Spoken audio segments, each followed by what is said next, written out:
inovasi ke produk. Cuman inovasi ke produk itu nggak seperti yang kita harapkan, karena ketika kita berusaha untuk unik, brand kita masih belum kuat. Gitu. Jadi memang ngikut pasar maunya kemana sih? Kadang-kadang kita ini nih follow the market. Jadi yang sekarang misalkan lagi serum, akhirnya kita bikin serum, kayak gitu akhirnya. Yang terjadi kedodoran. Jadi sebenarnya kalau dalam strategi bisnis, pertama kita itu strategi bisnis itu ya ada 4. Kalau kita pakai 4 kuadran. Satu adalah market penetrasi. Kedua adalah product development. Kemudian berikutnya adalah market development. Yang terakhir adalah diversifikasi. Nah, banyak business owner karena tidak memiliki blueprint perusahaannya, mereka mengikuti tren. Yang terjadi adalah kita akan kedodoran.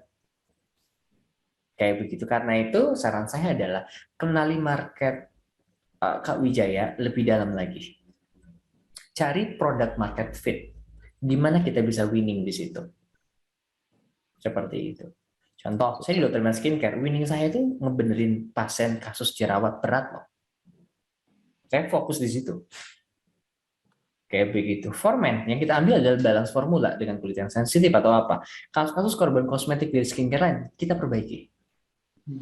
Nah, semakin kita tidak menemukan produk market fit, kita akan kalah dengan kapitalisme, yaitu skincare yang sudah memiliki budget besar, dan kita akan kalah. Masalahnya kita harus mawas diri. Kita itu Goliat atau kita ini adalah David. David kita yang kecil ataukah kita Goliat? Jika Anda sebagai seorang Goliat, oke, Anda punya dana besar, SDM besar, oke. Tapi jika kita sekarang Goliat, ya kan, seorang David yang sangat terbatas, maka kita harus memiliki sebuah strategi yang cerdas di situ. Jadi saran saya adalah mulai kenali customer yang lebih dalam, mulai melakukan analisa SWOT-nya, kemudian lakukan strategi sesuai dengan kapasitas kita dan fokus di situ. Sudah ads? Kita nggak pakai ads, Dok. Kita pakai multi level marketing. Oke, ya. Kalau saran saya, lakukan semua tahapan dan lakukan speed test. Siap. Jika Anda saat ini yang mungkin saat lagi ada di jaringan, percaya saya, bisnis jaringan akan tutup pada saatnya. Karena kenapa? Karena itu sebagai pemilik business owner, Anda harus menggunakan 2 pendekatan. B2B bangun, B2C bangun, dan omni channel-nya dibangun. Dan bangun sinergisitas antara kedua hal tersebut. Karena Anda sebagai business owner, Anda harus menentukan keputusannya, bukan ditentukan oleh jaringan Anda. Kayak begitu. Banyak sekali business owner itu nggak memiliki kuasa untuk bisnisnya, sehingga stoknya, jenisnya diatur oleh jaringannya. Itu jangan sampai. Kayak begitu. Ikuti, Dok. Seperti itu ya. Ikuti market oke, tapi kita harus cek analisa SWOT, jangan sampai kedodoran nanti. Siap. Oke, semoga membantu ya Kak Wijaya ya. Oke, makasih Dokter. Thank you, sama-sama. Yuk, good. Ada lagi? Silakan yang bertanya langsung, boleh langsung unmute atau boleh kolom chat juga. Siap. Oh berarti Dok, kembali yang tadi ternyata multi level marketing itu akan tutup juga pada saatnya ya Dok ya? Multi level marketing yang konvensional. Konvensional ya? Ya. Kita sebut dah, ada salah satu brand sederhana. Pada saat MLM tersebut, dia lebih bertahan 10 tahun, 15 tahun, 20 tahun, berarti kan itu udah bisnis modelnya udah oke kan? Iya, betul. Maka saya bilang bisnis MLM yang tidak berevolusi. Oke. Nah, Dok, ada pertanyaan lagi. Care untuk pasar low end apa prospek, dan semua market segmen berprospek asal mau fokus, dan kita benar-benar ada di situ. Mas Adi, kalau misalnya mau ngobrol lebih jauh lagi, boleh dibuka suaranya dan kita ngobrol langsung. Silakan Kak Adi. Ya, halo. Halo Pak Adi, ya salam kenal Mas Adi. Dari mana Mas Adi? Dari Solo. Solo, siap. Gimana nih? cerita lengkapnya bagaimana? Apa yang membuat latar belakangi pengen buat low end, terus sekarang background seperti apa? Kemarin tuh gini, saya lihat nonton YouTube ya, untuk apa tuh ada di Jakarta tuh ada acara apa ya tuh nama kemarin tuh. Jadi dia tuh bikin dari Lampung tuh bikin klinik, menawarkan klinik bekerja sama ya. Nah itu modelnya low end, jadi dia seperti apa namanya biaya yang ditarik itu lebih murah gitu. Ya. Nah, itu saya pikir apa masuk nggak ya seperti itu Hmm. dengan harga murah, apa customer percaya seperti itu. Nah, itu aja sih saya penasaran. Oke, siap. Kalau menurut saya adalah satu, untuk customer tidak ada harga yang murah, tidak ada harga yang mahal. Yang ada adalah harga yang tepat. Sama Oh seperti gitu. Pak Adi kan. Ya. Skincare murah cocok nggak? Cocok kalau tidak apa-apa. Gitu. Apa. Tapi apakah cocok ke yang market middle to up? Nggak, karena mereka nggak percaya kalau harganya murah. Gitu. Pertama cek di kita sekitarnya kira-kira marketnya itu kayak gimana. Terus yang kedua, kalau marketnya murah, cek lagi HPP-nya. Kira-kira Oh, gitu. nggak buat operasional. Jangan sampai karena murah kita operasionalnya nggak ada. Iya betul. Kayak gitu. Jadi yang bisnis yang sustain itu adalah profit yang oke, brand yang oke, operasional yang oke, dan marketing dan sales yang oke. Harus seimbang semuanya. Iya siap. Oke. Oh, sama-sama Pak Adi. Ya, kapan-kapan tak japri lah untuk bahasnya. Boleh, Dan nanti saya lanjut bantu lagi. untuk proses analisa SWOT-nya ya. Ya, siap. Terima kasih. Oke, sama-sama. Oh, Oke. sip. Keren nih pertanyaannya banyak tentang ada yang klinik juga, ada yang skincare juga. Karena dokter udah di dunia itu jadi udah paham ya dok ya setiap masalah-masalah yang ada nih dari teman-teman semua nih. Jadi kalau saran saya satu, jangan ikut tahun orang. Kita melihat diri kita mulai merasakan diri kita mulai menganalisa diri kita. Ingat, setiap karpet merah orang itu suksesnya beda-beda. Ada yang mulai dia sukses pakai skincare online, tapi pada saat buat kliniknya nggak jalan. Ya, jalannya adalah di klinik, skincare-nya dia masih belum jalan. Semuanya itu ada masanya masing-masing. Kayak contoh, saya itu basicnya di klinik operasional. Jadi, memang kekuatannya di situ. Nah, karena itu ketika mau berjalan, maka fokus saya memang di operasional sebenarnya. Karena tiap orang tuh beda-beda. Ada orang jago ML maka pada saat bangun jadi nggak bagus juga.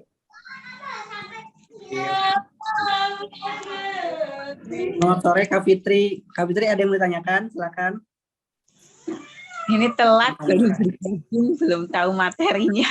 Oh iya, nggak apa-apa. Nanti ada pertanyaannya ya. Mbak Fitri dari mana ini? Ini dari Banjarnegara, Jawa Tengah. Jawa Tengah, salam kenal ya. Waduh, ada siapa di belakang itu? Mbak Fitri, itu ya? Dapat info dari mana nih acara ini? Ikut grup. Oh, grup apa? Grup Skinpreneur apa ya? Oke, sip. Terima kasih Pak Adi. Izin dulu, silakan. Nanti dijapri ya, Mas Ega ya. Untuk dijapri. Dok, apa ada cara perhitungan untuk menentukan harga suatu produk treatment agar sesuai dengan operasional? Ada banget ini. Cuma aku nggak bahas di sini. Simpelnya sederhana. Teman-teman tetapkan HPP-nya berapa persen. Dari situ cek. Makanya perlunya melakukan proyeksi. Boleh Mbak Fitri, ini cukup ya. Mohon izin ya, saya mute dulu ya. Oke, jadi saya nggak bahas di sini karena itu detail kelas teknis. Sederhananya kayak begini. Teman-teman harus membuat namanya proyeksi. Kalau bangun klinik butuh berapa orang, budgetingnya kira-kira berapa. Kemudian kita tinggal cross check nih. Kalau misalnya saya penjualan sekian, maka kira-kira cukup nggak? Maka membuatlah sebuah simulasi dulu agar kita bisa menerka kira-kira cukup atau enggak. Kita harus targetan berapa nih biar masuk operasionalnya. Begitu dia. Saran saya kayak begitu. Siap dok. Oke, Kak Fitri mungkin ada yang mau ditanyakan tentang bisnis beauty center ya saat ini Kak Fitri ya, bisnisnya. Masih di unmute Kak.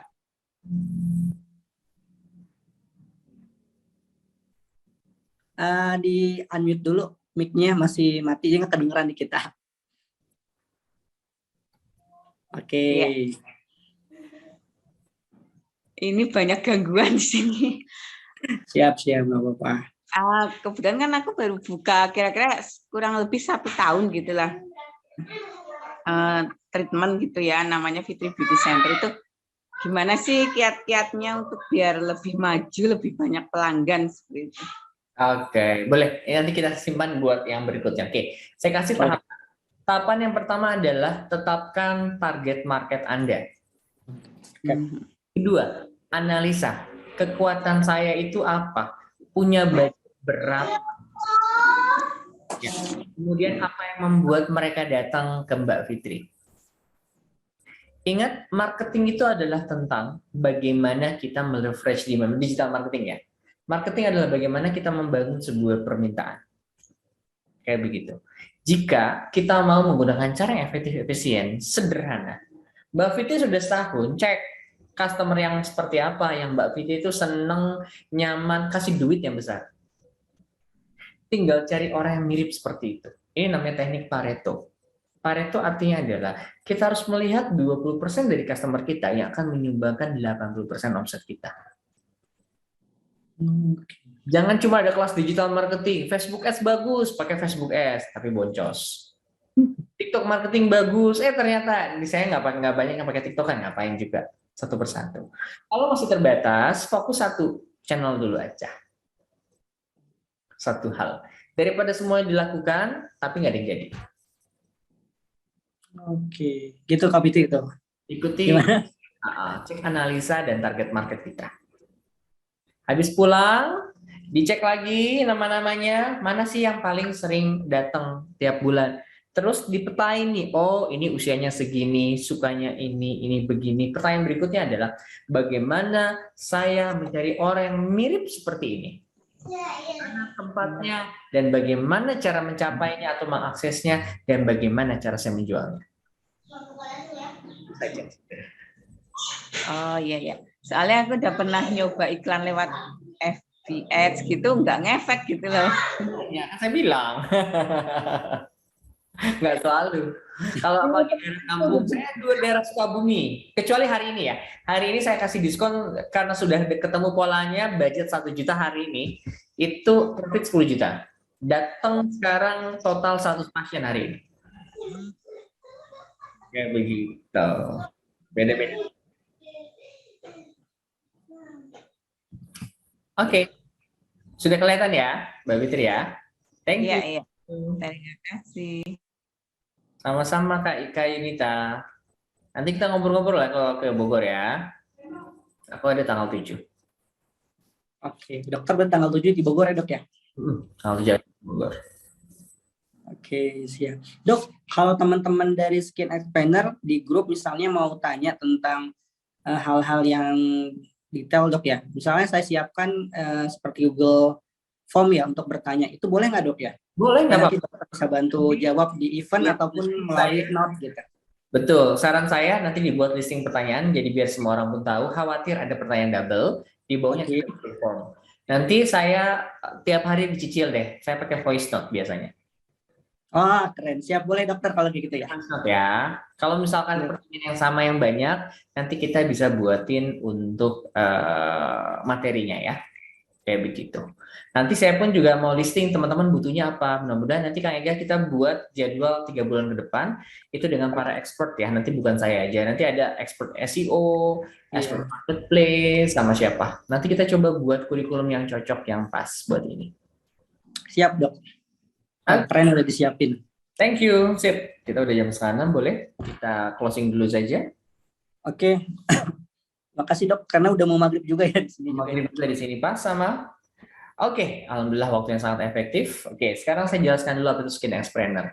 Ini sebenarnya ini adalah menjadi wadah buat teman-teman, baik teman-teman yang saat ini reseller, yang ingin belajar tentang dunia skincare, yang saat ini adalah business owner yang lagi bingung, galau, lagi pengen ngapain, ataupun beberapa teman-teman yang adalah seorang distributor atau produsen yang ingin para mencari dan melibatkan. Kita ingin ngebangun sebuah komunitas yang saling bersinergi di sini. Skin Expreneur ini ada 4C yang bakal kita bangun. Satu adalah collaboration. Karena saya percaya adalah kolaborasi adalah cara kita untuk menang saat ini. Sudah bukan saatnya lagi kompetisi.